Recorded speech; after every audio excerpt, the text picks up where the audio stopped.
প্রতিযোগিতা এখানেই শেষ হলো। এরপর শুরু হবে গ্রুপ বি আবৃত্তি প্রতিযোগিতা। গ্রুপ বি আবৃত্তি প্রতিযোগিতা, আমি প্রতিযোগীদের নামগুলো ঘোষণা করছি, তোমরা আমার বাঁদিকে চলে আসবে। আর আমি বিচারকের আসনে বসার জন্য অনুরোধ করছি কামরুল সাহেব, নবীন্দেশা ম্যাডাম এবং আমাদের প্রিয় খান স্যারকে। গ্রুপ বি আবৃত্তি প্রতিযোগিতা শুরু হবে।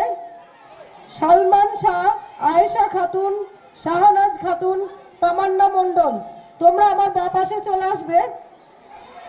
গ্রুপ বি আবৃত্তি প্রতিযোগিতা, এর সঙ্গে আমরা গ্রুপ এর স্পেলিং কম্পিটিশনটা শুরু করব।